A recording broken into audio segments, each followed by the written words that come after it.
ताल ठोक के देख रहे हैं आप। और बड़ा सीधा सवाल, नरेंद्र मोदी सरकार में गोडसे का मंदिर बनाने की कोशिश करने वालों की हिम्मत क्यों बढ़ने लगी? हालांकि हिंदू महासभा के अध्यक्ष स्वामी चक्रपाणी ये दावा कर रहे हैं कि हिंदू महासभा को बदनाम किया जा रहा है, उनके नाम पर यह अफवाह फैलाई जा रही है। हिंदू महासभा की तरफ से ऐसा कोई ऐलान या कोशिश नहीं की गई है।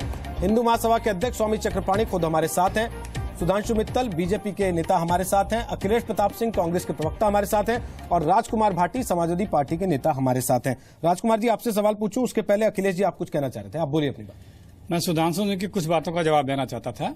सुधांशु जी ने कहा कि हम एक संघीय ढांचे में रहते हैं, यदि कोई अनैतिक या गैर संवैधानिक कृत्य होता है तो प्रदेश सरकार की जिम्मेदारी बनती है कि वो उस पर अपने कदम उठाएं।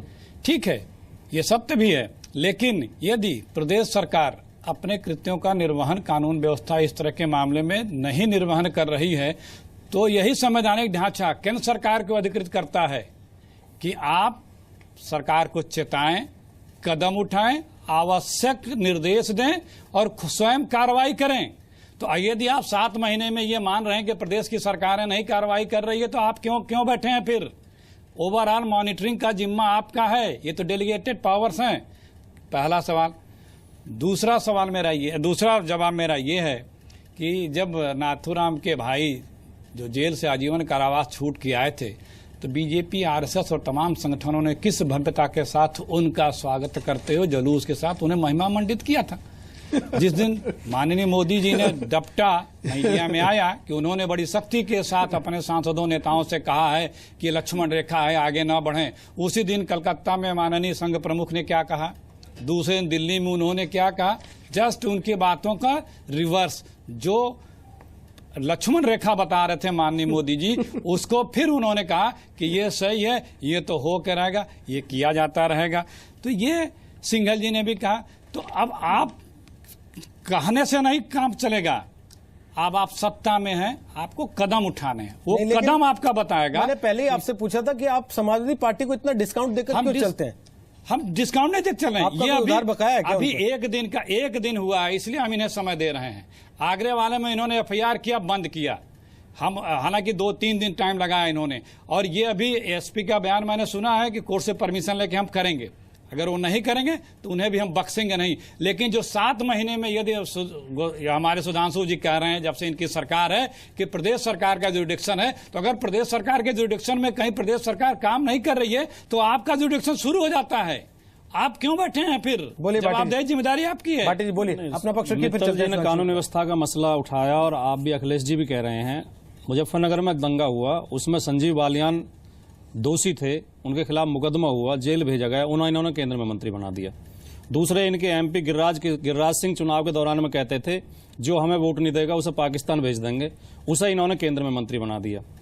योगी आदित्यनाथ कहते हैं मेरे एक हाथ में माला है, दूसरे हाथ में भाला है, वो इनके माननीय सांसद हैं। पकड़ते क्यों नहीं उनको? साक्षी महाराज जी कहते हैं गोडसे देशभक्त थे, वो इनके माननीय सांसद। पकड़ते क्यों नहीं? ये पूरा संघ परिवार पूरे एक ही परिवार है, ये चाहे हिंदू महासभा हो, चाहे आरएसएस हो, चाहे विश्व हिंदू परिषद हो, चाहे ज्यादा मुस्लिम विधायक बजरंग दल हो, उसके बावजूद मुसलमान कहते हैं कि सबसे ज्यादा बुरी हालत हमारी यूपी में। कानून अपना काम करेगा। नहीं, और किया है। नहीं, मेरा सवाल ये है, वैचारिक उत्तेजना फैलाने का विधायक आपके हैं, यूपी में है, और उसके बावजूद मुसलमान कहते हैं कि सबसे ज्यादा बुरी हालत अगर हमारी कहीं है तो वो यूपी में है। नहीं, इसका तो कोई सर्वेक्षण आप कराएं, कोई आंकड़ों के साथ बात कहें। उत्तर प्रदेश में अल्पसंख्यक समुदाय के लिए, खाली मुस्लिम के लिए, आप भी वहीं बैठे थे, अल्पसंख्यक समुदाय के लिए सवाल किया आपसे। नहीं, मैं कह रहा हूँ अल्पसंख्यक समुदाय के लिए बहुत योजनाएं उत्तर प्रदेश सरकार ने शुरू की हैं और उनकी हालत में बहुत सुधार किया हुआ है और उनके लिए विशेष योजनाएं लागू की गई हैं। जब हम लागू करते हैं तब भारतीय जनता पार्टी उस पर आपत्ति उठाती है कि तो मुसलमानों को बढ़ावा दे रहे हैं। हम सभी अल्पसंख्यक समुदाय को, दलित को, पिछड़ों को आगे बढ़ाने के लिए सरकार काम कर रही है। स्वामी जी, आचार्य मदन शर्मा कौन है आपने पहले भी नहीं बताया, अब बताएंगे? और क्या उनके खिलाफ आपने कार्रवाई की अगर वो आपके डेजिग्नेटेड अधिकृत कोई पदाधिकारी हैं तो?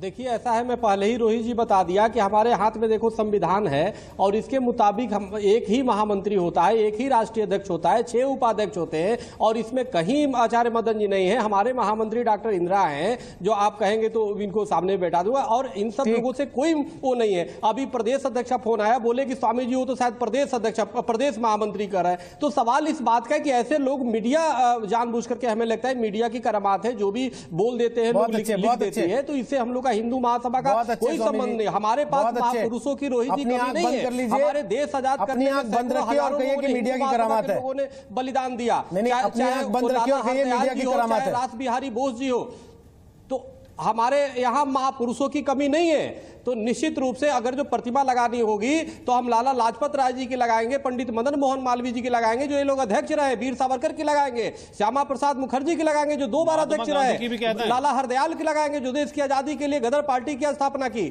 तो सवाल इस बात का है कि हमारे पास महापुरुषों की कमी नहीं है कि हम नाथूराम गोडसे जो गांधी के हत्या में दोषी है उनकी प्रतिमा लगाएंगे। तो सवाल जो जिसका हिंदू महासभा से कोई लेना देना नहीं, जबकि मदन जी भी जो अपने बयान में कह रहे हैं वो भी कह रहे कि गहरा संबंध था, ये नहीं करे कि हिंदू महासभा में, वो हिंदू महासभा की जबकि ये खुद भी नहीं है। तो सवाल इस बात का है कि हिंदू महासभा पे थोप देना ये निश्चित रूप से ये गलत है। सरकार इस पे कार्रवाई करनी चाहिए, प्रदेश की सरकारों को, जहां भी इस तरह के लोग होते हैं, ये अखिल भारत हिंदू महासभा से उसका कोई संबंध नहीं, तुरंत कार्रवाई इस पे करे जाना चाहिए। ठीक, सुधांशु जी आखिरी कमेंट आपका।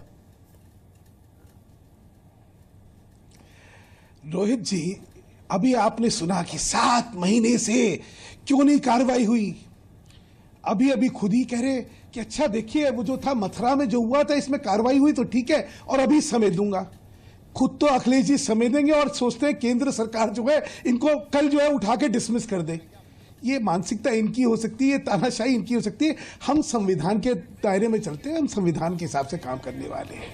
और अभी फिर आपने हिंदू महासभा के अध्यक्ष का बयान सुन लिया है।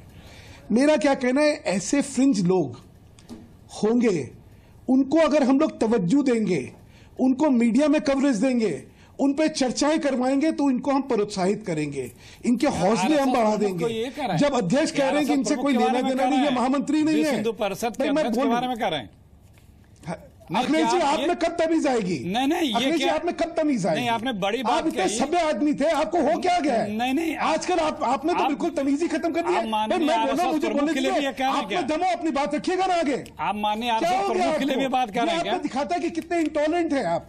आदमी कुंठित होता है हार से, इसका मतलब ये थोड़ी होता है कि शिष्टाचार और तहजीब भी खत्म कर ले। प्लीज आप मेरा छोटा सा सवाल है, अधीर ना हो, व्याकुल ना हो, गुस्से में ना आए, रोष ना व्यक्त करें। छोटा सा मेरा सवाल है, क्या आप आरएसएस प्रमुख के लिए भी ये शब्द कह रहे हैं? नकारात्मक राजनीति करी है। नहीं, क्या आज तक की आरएसएस का देख लीजिए, ये आपका कमिशन है। नहीं, आरएसएस प्रमुख जी ने जो अभी कहा, आपका कमिशन है। जो आरएसएस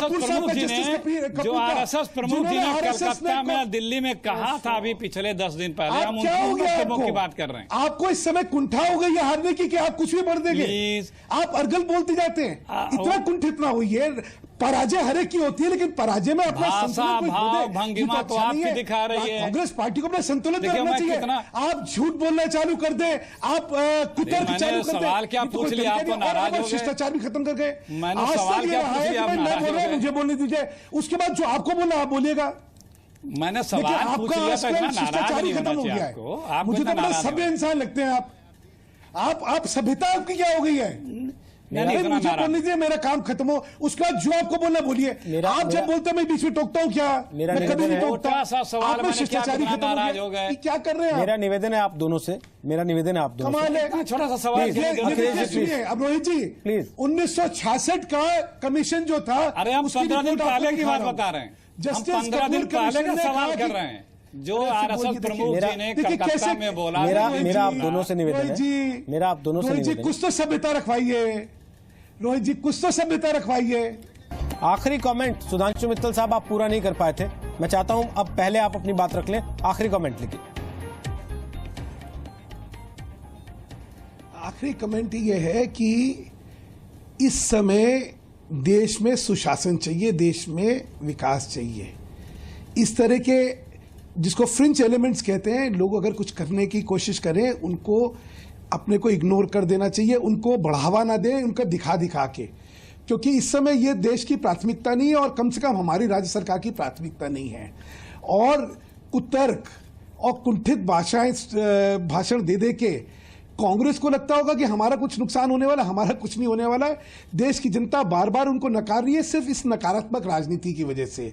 अभी कश्मीर में नकारा, अभी झारखंड में नकारा, उससे पहले मध्य प्रदेश, महाराष्ट्र में नकारा, उससे पहले सब जगह। तो इसलिए हम अपने ध्येय की ओर जा रहे हैं। हमें पता है हमें अच्छा शासन देना है, हमें विकास देना है और उससे हमें कोई डिगा नहीं सकता। इसलिए हम कभी इस विषय में कटघरे में नहीं खड़े होने वाले हैं। अखिलेश जी, लास्ट कमेंट जल्दी से। बड़ा सीधा सा मेरा एक प्रश्न ये है, या जानकारी मैं दे रहा हूं, या खड़ा कर रहा हूं प्रश्न कि आरएसएस प्रमुख माननीय जी ने 2 जगह यह कहा कि हिंदुस्तान के नौजवान अपनी नौजवानी रहते सबको घर वापस ला दें। माननीय मोदी जी ने जिस दिन सख्त लफ्जों में बोला था, उसके दूसरे दिन ही कलकत्ता में और फिर उसके तीसरे दिन दिल्ली में। इसका मायने क्या लगाया जाए? जब और कौन इनकी बातों को डिनायल करेगा? क्या कोई आरएसएस में है या बीजेपी में है जो कह दे कि ये भी वो तो क्या बोलते हैं हल्के लोग हैं या स्प्रिंट एलिमेंट हैं या फला ढमाका? ये गंभीर विषय है। जब संघ परिवार के प्रमुख ये बात कह दे रहे हैं तो सारे लोगों को हौसला बढ़ेगा और इसी कारण से हौसला बढ़ा है और इसी कारण से सारे लोग होनी चाहिए।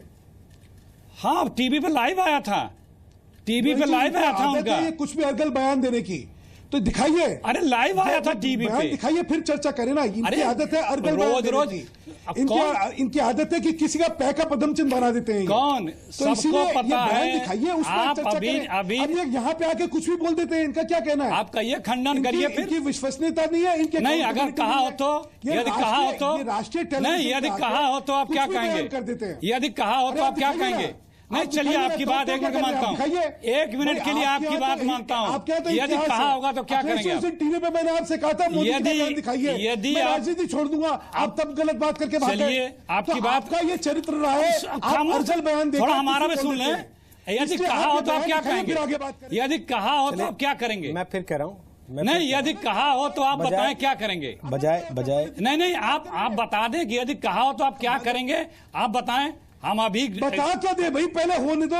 नहीं, आप बता तो दें कि ये अगर ऐसा कहा हो तो खंडन कर दीजिए। आप जिंदगी आप कह दीजिए कि ऐसा यदि कहा हो तो हम भर्त्सना करते हैं, निंदा करते हैं। मगर पे चलिए क्या अखिलेश जी? अखिलेश जी कुछ तो दुनिया संतुलन रखिए ना। दुनिया आपके कहने पे नहीं जाने वाली, वो देख रही है। मुझे लगता है हम समय की सीमा से बहुत बार जा चुके हैं पहले ही। और दूसरा, मेरा एक सवाल जो ब्रेक के पहले मैंने छोड़ा था वो राजकुमार भाटी जी से भी था। भाटी जी, ये तो एक विषय है, लेकिन दूसरा जो इस वक्त का अहम विषय है वो ये है कि इस व्यक्ति विशेष पर कार्रवाई करने की जिम्मेदारी राज्य सरकार की पहले बनती है। राज्य सरकार केवल टीवी देखती रहेगी या कार्रवाई भी करेगी? उससे पहले मैं ये कहना चाहूंगा, सुधांशु मित्तल जी ने कहा कि हम सुशासन और विकास के मुद्दे पर चलना चाहते हैं। हमारी बहुत शुभकामनाएं उनके साथ हैं और इस देश का बहुत भला हो जाएगा अगर भारतीय जनता पार्टी और भारतीय जनता पार्टी की सरकार सुशासन और विकास के मुद्दे पर टिकी रहे। लेकिन ये बार बार ये धार्मिक उन्माद के मुद्दों पर लेकर आते हैं, ऐसे ऐसे मुद्दे उछालते हैं, इन्हीं के सांसद उछालते हैं, इन्हीं के सहयोगी संगठन उछालते हैं। सर, जहां तक राज्य सरकार का सवाल है, रोहित जी, राज्य सरकार ने किसी भी मामले में देर नहीं की है। कार्रवाई में सख्ती से कार्रवाई की गई है और आगे भी की जाएगी। जो व्यक्ति प्रदेश की कानून व्यवस्था के साथ खिलवाड़ करेगा, प्रदेश में धार्मिक उन्माद फैलाने की कोशिश करेगा, महानुभाव को पकड़ा जाएगा जिनको आपने देखा। निश्चित तौर पर मुकदमा दर्ज होगा। निश्चित तौर पर आगरा में भी आप यही सवाल कर रहे थे, आगरा में गिरफ्तारी हुई, अलीगढ़ में धर्मांतरण नहीं होने दिया गया। अपनी मर्जी से कोई आज धर्मांतरण करे, कोई हिंदू बन जाए, कोई मुस्लिम बन जाए, हमें कोई ऐतराज नहीं है। लेकिन जोर जबरदस्ती, लालच से या भय दिखाकर या धोखेबाजी से कहीं धार्मिक उन्माद फैलाने की कोशिश की जाएगी, सरकार सख्ती के साथ उससे निपटेगी। चलिए, बहुत बहुत शुक्रिया आप चारों का आज ताल ठोके का हिस्सा बनने के लिए।